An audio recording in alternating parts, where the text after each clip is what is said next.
दक्षिण कोरिया के सबसे प्रतिष्ठित हाई स्कूल में, जहां 1% अमीर बच्चे पढ़ते हैं, हान जीवू को फिट होने में मुश्किल होती है। अपने पुराने स्कूल में वह सबसे होशियार छात्र था, लेकिन यहाँ जहाँ हर कोई जीनियस है, वह क्लास में सबसे नीचे के बच्चों में है, खासकर गणित में, जिसे कॉलेज में प्रवेश के लिए सबसे महत्वपूर्ण विषय माना जाता है। उसके सहपाठी अमीर है, इसलिए वे ट्यूटर्स और बूट कैंप्स का खर्च उठा सकते हैं, लेकिन जीवू छात्र कल्याण पर निर्भर है और ये सब अफोर्ड नहीं कर सकता। उसका गणित का शिक्षक मिस्टर किम ग्यून हो उसे याद दिलाते हैं कि ये ग्रेड अच्छे कॉलेज में प्रवेश के लिए पर्याप्त नहीं है और जीवू को ट्रांसफर पर विचार करने को कहते हैं। एक रात जीवू के रूममेट्स उसे स्नैक्स और शराब लाने के लिए पैसे देते हैं ताकि वह बाहर जा सके, लेकिन वापस आते समय जीवू को नाइट गार्ड ली हाक्सुंग पकड़ लेता है। अगली सुबह मिस्टर किम उसे इस योजना में शामिल अन्य लोगों का नाम बताने के लिए कहते हैं, लेकिन जीवू वफादारी को महत्व देता है और चुप रहता है। यह उसकी सहपाठी पार्क बोराम का ध्यान आकर्षित करता है, लेकिन उसे अस्थायी रूप से हॉस्टल से निकाल दिया जाता है। क्लास के बाद उसके रूममेट्स उसे धन्यवाद के रूप में कुछ पैसे देने की कोशिश करते हैं और यह सुनकर चौंक जाते हैं कि जीवू इसे नहीं चाहता क्योंकि वे दोस्त हैं। वे देर रात स्नैक्स लाने के अन्य रास्तों पर चर्चा करते हैं, लेकिन हाक्सुंग के गार्ड बनने के बाद से यह असंभव हो गया है। वे उसे कौमी ऑफिसर कहते हैं क्योंकि वह उत्तर कोरिया का एक डिफेक्टर है। बाद में हाक्सुंग अपने डॉक्टर से मिलने जाता है, जो उसे बताता है कि नाइट गार्ड के रूप में काम करना उसकी सेहत के लिए अच्छा नहीं है और नींद की गोलियों पर निर्भर रहने से उसकी बायोरिदम बिगड़ जाती है। हाक्सुंग उसे याद दिलाता है कि डिफेक्टर होने के नाते यह एकमात्र नौकरी है जो वह कर सकता है, इसलिए जब तक डॉक्टर उसे कहीं और नौकरी नहीं दिलाता, वह गोलियां लेता रहेगा। इसके बाद हाक्सुंग अपने अकेले अपार्टमेंट में लौटता है, जहां वह अपना समय कछुए को खिलाने, स्ट्रॉबेरी मिल्क पीने और सुडोकू पजल्स हल करने में बिताता है। अगले दिन जीवू को हॉस्टल से निकाल दिया जाता है। बोराम उसे बाहर जाते समय चिढ़ाते हुए कहती है कि उसने सोचा था कि वह एक हारने वाला से अधिक हो सकता है, लेकिन ऐसा लगता है कि वह गलत थी। कुछ घंटे बाद जीवू अपने परिवार के अपार्टमेंट में लौटता है, जिसे वह अपनी माँ के काम से लौटने से पहले साफ करता है। उसकी माँ एक विधवा है, जिसने हमेशा उसे पालने के लिए कड़ी मेहनत की है, इसलिए वह अपने बेटे को इतनी महत्वपूर्ण यूनिफॉर्म में देखकर बहुत गर्व महसूस करती है।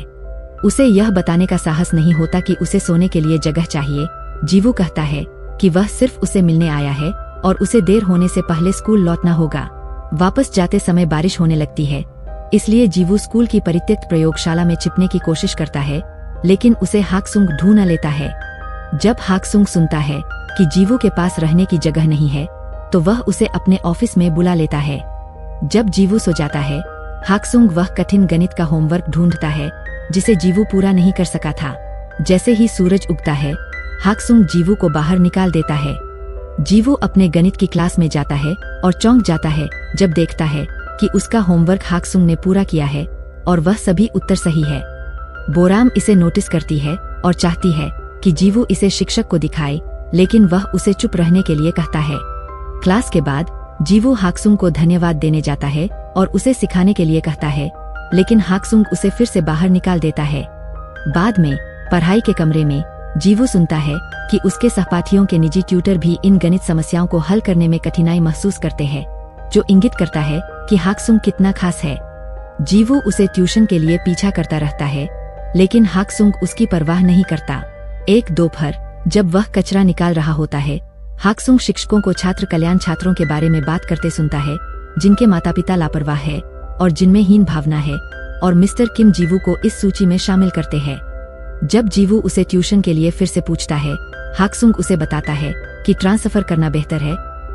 जीवू उसे समझाता है कि उसे कितना गुस्सा आता है कि अन्य लोग अवसर पा सकते हैं जो वह नहीं पा सकता, इसलिए हाक्सुंग मान जाता है और उसे ट्यूशन देने के लिए तैयार हो जाता है। वह सिर्फ स्ट्रॉबेरी मिल्क में भुगतान की मांग करता है।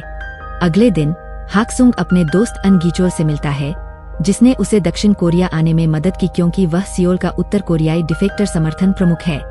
साथ में वे बोर्ड गेम खेलते हैं और जीवन के बारे में बात करते हैं, और जब गीचोल हाक्सुंग को उपहार के रूप में लैंप देता है, हाक्सुंग जोर देकर कहता है कि वह इसके लिए भुगतान करेगा क्योंकि वह इस देश में दान के लिए नहीं आया है। रात होने पर हाक्सुंग लैंप को परित्यक्त प्रयोगशाला में रखता है ताकि वह वहां जीवू को गुप्त रूप से पढ़ा सके। जीवू को 3 नियमों का पालन करना होगा। 1. इन कक्षाओं के बारे में किसी को नहीं बताना। 2. गणित के अलावा कोई सवाल नहीं। और 3. हाक्सुंग गणित सिखाएगा लेकिन वह ग्रेड या टेस्ट के बारे में कुछ नहीं सुनना चाहता। जब जीवू सभी नियमों का पालन करने का वादा करता है, हाक्सुंग उसे पहला व्यायाम देता है, त्रिभुज का क्षेत्रफल निकालना। जीवू इसे जल्दी से हल करता है, यह बताते हुए कि यह एक मिडिल स्कूल की समस्या है। लेकिन हाक्सुंग उसे पूरे त्रिभुज के चारों ओर एक पूरा घेरा बनाकर बताता है कि वह गलत है। जीवू को लगता है कि यह अनुचित है क्योंकि हाक्सुंग ने उसे गलत प्रश्न दिया है, लेकिन हाक्सुंग का कहना है कि वह समस्या को हल करने का तरीका गलत तरीके से अपना रहा है। हाँ, उत्तर ढूंढना महत्वपूर्ण है, लेकिन यह समझना कि प्रश्न क्या है उससे भी अधिक महत्वपूर्ण है। गणित समाधान खोजने की प्रक्रिया के बारे में है। जब जीवू इस अवधारणा को समझता है तो हाक्सुंग इसे ये एप्सिलॉन ये कहता है क्योंकि उसके पास एक फ्लैशबैक होता है कि कैसे एक युवा के रूप में उसने और उसके दोस्त ने अपनी अकादमिक सफलता के लिए एक फैंसी पेन पुरस्कार के रूप में प्राप्त किया था। एप्सिलॉन का मतलब छोटा और नगण्य होता है, तुच्छ भी। जब कक्षा खत्म हो जाती है तो जीवू को अभी भी कहीं जाने की जगह नहीं होती है। हाक्सुंग उसे अपने साथ रहने की अनुमति देता है। जीवू को पता चलता है कि हाक्सुंग पुराने कैसेट प्लेयर पर क्लासिकल म्यूजिक सुनना पसंद करता है, इसलिए वे कुछ देर के लिए क्लासिकल कंपोजर्स के बारे में बात करते हैं, जो हाक्सुंग को उसके अतीत के बारे में जीवू के सवालों से बचने में मदद करता है। कैसेट खराब हो जाता है और उसकी ध्वनि गुणवत्ता खराब होती है, इसलिए जीवू अपने फोन पर गाने बजाता है, जिसकी गुणवत्ता हाक्सुंग को आकर्षित करती है और उसे वर्षों में पहली बार गहरी नींद में मदद करती है। वह अगली सुबह देर तक बिस्तर में रहता है और जब वह जागता है, जीवू पहले ही क्लास के लिए निकल चुका होता है। मिस्टर किम अपने गणित के छात्रों के लिए कुछ महत्वपूर्ण समाचार बताते हैं। फाइनल्स के बजाय उनकी कक्षा प्रतिष्ठित पाइथागोरस गणित प्रतियोगिता में भाग लेगी, जो उनके परीक्षा के रूप में गिना जाएगा। किशोर इससे खुश नहीं होते क्योंकि उनके पास अभ्यास के लिए केवल 2 महीने होते हैं, लेकिन मिस्टर किम को उम्मीद है कि वे सभी स्वर्ण पदक जीतेंगे। जीवू हर दिन गणित कक्षाओं के लिए हाक्सुंग से मिलने जाता है और बोराम यह नोटिस करना शुरू कर देती है कि जीवू कितनी बार स्ट्रॉबेरी मिल्क खरीदता है, जैसे वह एक एडिक्ट है। एक शाम एक विशेष रूप से कठिन व्यायाम होता है जिसे जीवू को हल करने की तकनीक जानी होती है, लेकिन हाक्सुंग समझाता है कि वह उससे उम्मीद करता है कि वह इसे मैन्युअली जोड़ देगा। 3 घंटे बाद जीवू इसे हल करने में सफल होता है, इसलिए हाक्सुंग उसे कुछ खास दिखाता है। प्रसिद्ध गणितज्ञ बर्नहार्ड रीमैन ने समस्या को हल करने की प्रक्रिया के साथ घनिष्ठता विकसित करने के लिए 2 का वर्गमूल के 38 दशमलव अंकों की गणना मैन्युअली की, जिसे आप सिर्फ एक सूत्र को याद करके नहीं कर सकते। यह गणित को बेहतर ढंग से समझने के लिए बहुत मददगार होता है। हाक्सुंग जीवू को यह बताने से मना कर देता है कि उसका उत्तर सही है या गलत, क्योंकि उसका होमवर्क यह खुद खोजना होगा, यह गणितज्ञ का काम है। जैसे जैसे हफ्ते बीतते हैं, जीवू की गणित कौशल हर दिन बेहतर होती जाती है। एक दोपहर उसे कुछ विनाशकारी समाचार मिलते हैं। एक करीबी दोस्त और साथी छात्र अपने पुराने स्कूल वापस ट्रांसफर कर रहा है, यह स्वीकार करते हुए कि यहाँ आना कभी भी इसके लायक नहीं था। अब जीवू को अपनी स्थिति के बारे में सोचना होगा और बोराम उसे सुनने की कोशिश करती है, लेकिन उसे लगता है कि वह उसका मजाक उड़ा रही है, यह कहकर कि वे एक ही स्थिति में है, जबकि वह भी एक अमीर बच्ची है। उनकी बातचीत बाधित होती है जब बोराम की माँ उसे लेने आती है। जब वे कार में बैठते हैं तो बोराम को एक कल्याण बच्चे के साथ घूमने के लिए डांटा जाता है। बोराम तकनीकी रूप से भी कल्याण पर है क्योंकि उसके माता पिता का तलाक हो गया है, लेकिन वह वित्तीय सहायता पर नहीं है, इसलिए यह वास्तव में एक जैसा नहीं है। उसकी माँ उसे पियानो संगीत सुनने के लिए भी डांटती है क्योंकि वह चाहती है कि बोराम अपनी पढ़ाई पर ध्यान केंद्रित करे, इसलिए उसने मिस्टर किम को बोराम का निजी ट्यूटर बनने के लिए काम पर रखा है, जो अवैध है। बाद में उस रात जीवू हाक्सुंग को अपने दोस्त के बारे में बताता है और सोचता है कि क्या उसे भी ट्रांसफर करना चाहिए। हाक्सुंग उसे हार न मानने के लिए प्रोत्साहित करता है और याद दिलाता है कि सफल होने के लिए सबसे महत्वपूर्ण चीज बुद्धिमत्ता नहीं बल्कि अंत तक डटे रहने का साहस है। इसे साबित करने के लिए वह जीवू को सही किए गए अभ्यास दिखाता है, जबकि अंतिम समाधानों में कुछ गलतियां हैं। लड़के ने उन्हें हल करने की प्रक्रिया को सही ढंग से सीखा है। उसी रात जीवू का निलंबन समाप्त हो जाता है, इसलिए उसे हॉस्टल वापस जाने का मौका मिलता है, लेकिन वह स्वीकार करता है कि वह हाक्सुंग के साथ जगह साझा करने से चूक गया है। अगले दिन बोराम उसे माफी नोट के साथ स्ट्रॉबेरी मिल्क देती है और जब वह विचलित हो जाता है तो वह उसका पीछा करती है और परित्यक्त प्रयोगशाला में उसका रहस्य खोज लेती है। जीवू का ख्याल रखने के लिए हाक्सुंग को धन्यवाद देने के बाद वह पूछती है कि क्या वह समय पर आ सकती है, और हाक्सुंग स्वीकार करता है जब तक कि वह इसे भी गुप्त रखती है। बोरम उसे ये कम्युनिस्ट ऑफिसर ये कहती है और इससे हाक्सुंग भ्रमित हो जाता है। वह उत्तर कोरिया से है, लेकिन उसने कभी सेना में सेवा नहीं की।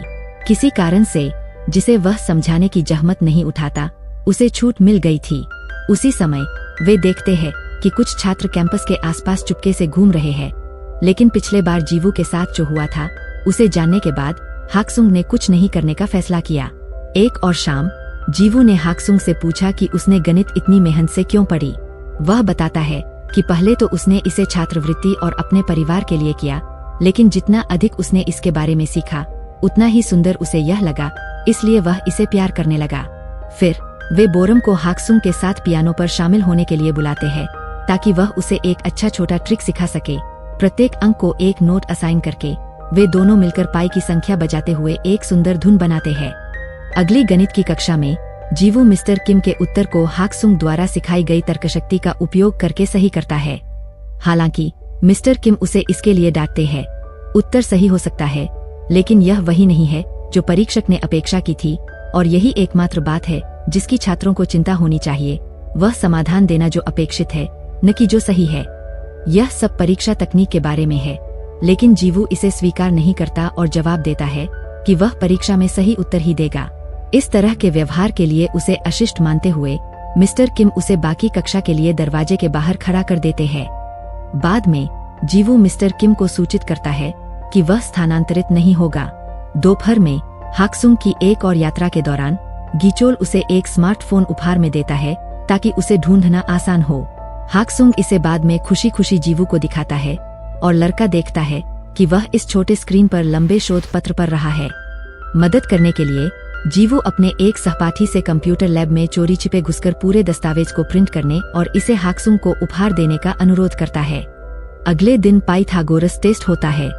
हाक्सुंग के पाठों के कारण जीवू शानदार प्रदर्शन कर रहा है, और जबकि बोरम संगीत याद करके अच्छी शुरुआत करती है, वह जल्द ही निराश हो जाती है। दबाव उसे परेशान करता है और वह परीक्षा समाप्त किए बिना ही कक्षा छोड़ देती है। उसकी माँ उसे शर्म से बचाने के लिए घर पर रहने देती है और स्कूल से झूठ बोलती है कि वे यात्रा पर जा रहे हैं। जब जीवू उससे संपर्क करने की कोशिश करता है तो उसके सभी संदेशों को अनदेखा कर दिया जाता है। शाम को जीवू और हाक्सुंग एक क्लासिकल कॉन्सर्ट में जाते हैं, जिसके लिए बोरम ने उन्हें मुफ्त टिकट दिए थे क्योंकि उसकी परिवार की कंपनी इसका प्रायोजक थी। बोरम कभी नहीं आती, लेकिन कम से कम हाक्सुंग इसका इतना आनंद लेते हैं कि उनकी आंखों में आंसू आ जाते हैं। बाद में हाक्सुंग जीवू को अपने घर पर डिनर के लिए आमंत्रित करता है, जिससे जीवू को एहसास होता है कि यह पहली बार है जब उसने हाक्सुंग को खाते हुए देखा है। उसी रात कोई पाइथागोरस टेस्ट को इंटरनेट पर लीक कर देता है, जिससे शिक्षकों के लिए मुसीबत खड़ी हो जाती है, जिन्हें अब उस छात्र को ढूंढना होगा जिसने ऐसा किया है, अगर वे नहीं चाहते कि शिक्षा बोर्ड उन्हें बर्खास्त कर दे। इस बीच जीवू और हाक्सुंग किताबों की दुकान में खरीदारी करने जाते हैं और एक अजनबी हाक्सुंग को पहचान लेता है। यह व्यक्ति भी उत्तर कोरिया से आता है और हाक्सुंग को द डॉक्टर ये कहता है, उसे याद करते हुए जब हाक्सुंग ने विश्वविद्यालय में कक्षाएं ली थीं। वह व्यक्ति हाक्सुंग को एक प्रसिद्ध गणितीय प्रतिभा ये भी कहता है और सोचता है कि जीवू उसका बेटा है, जिससे वे एक अजीब स्थिति में फंस जाते हैं। हाक्सुंग व्यक्ति को याद के लिए धन्यवाद देता है और जल्दी से दुकान छोड़ देता है। जीवू के प्रश्नों का उत्तर देने से इनकार कर देता है। जब वह घर पहुंचता है तो हाक्सुंग अपने बेटे ली तायोन के साथ बिताए अच्छे समय को याद करता है, जैसे कि साथ में डिनर करना, कछुआ लेना और स्ट्रॉबेरी मिल्क खरीदना, क्योंकि यह तायोन का पसंदीदा था। अगले दिन टीवी पर कुछ महत्वपूर्ण समाचार आते हैं। रिमेन हाइपोथेसिस, जो सबसे महत्वपूर्ण गणितीय समस्याओं में से एक है, उसे एक प्रसिद्ध उत्तर कोरियाई ली हाक्सुंग द्वारा हल किया जा रहा है। अब तक यह विद्वानों के बोर्ड द्वारा समीक्षा में है।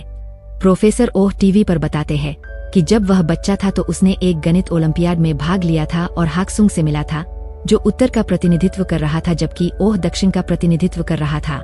उन्हें दोनों को एक प्रसिद्ध गणितज्ञ द्वारा एक फैंसी पेन दिया गया था और ओह आज भी इसे रखते हैं।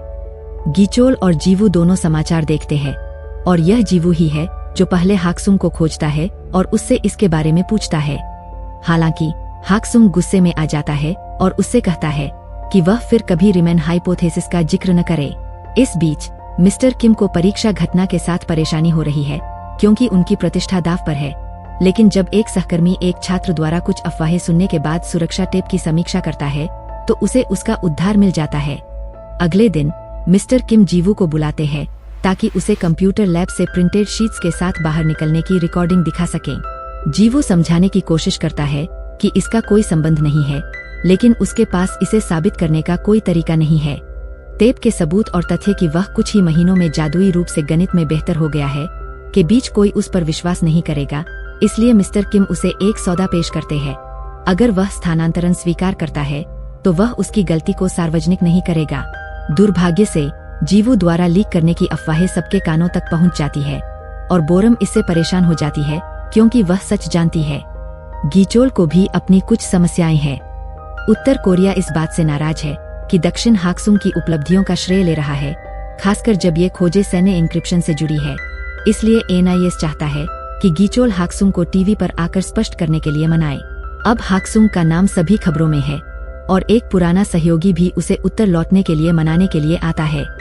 हालांकि वह अपने मुंह में पैर रख देता है जब वह स्वीकार करता है कि वह इसलिए पूछ रहा है क्योंकि हाक्सुंग को लाना उसे भी माफी दिलाएगा और केवल उसे उसके बेटे के साथ क्या हुआ इसका जिक्र करके उसे नाराज करता है। गीचोल हाक्सुंग से माफी मांगने के लिए मिलता है कि वह NIS को उसकी पीठ पर रखने से नहीं रोक सका, लेकिन हाक्सुंग फिर भी उसके वर्षों के संरक्षण के लिए आभारी है।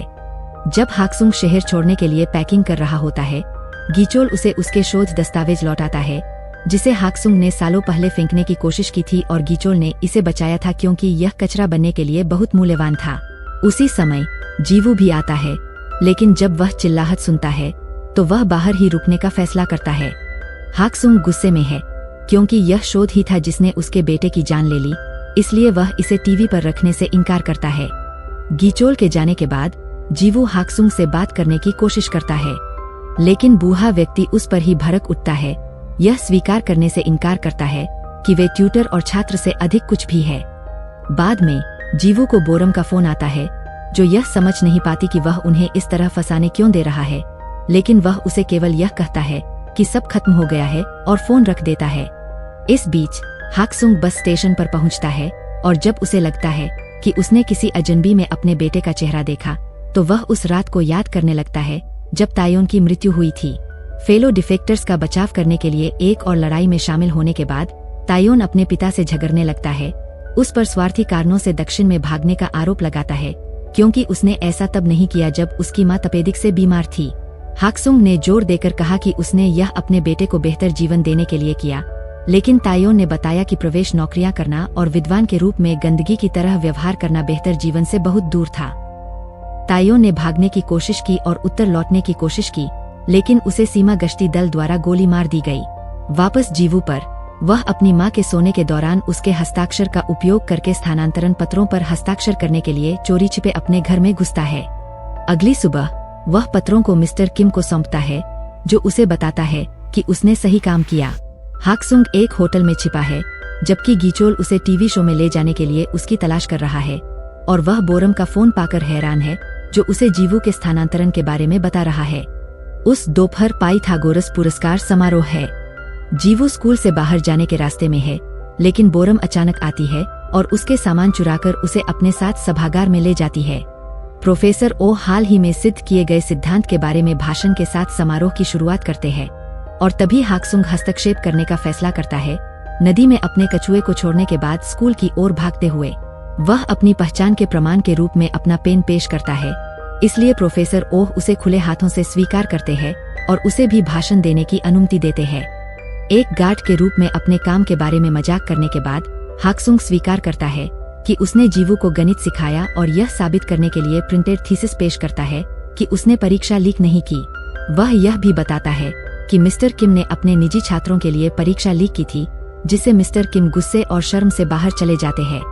फिर हाक्सुंग अपनी कहानी का एक हिस्सा साझा करता है। उसने उत्तर कोरिया से इसलिए पलायन किया ताकि वह गणित ठीक से पढ़ सके, क्योंकि उसकी अपनी सरकार उसके शोध का उपयोग हथियार बनाने के लिए कर रही थी। वह चाहता है कि उसका गणित नौकरियां पाने और अच्छे कॉलेजों में प्रवेश पाने के लिए इस्तेमाल हो, लेकिन ऐसी लालच ने उसके बेटे की जान ले ली।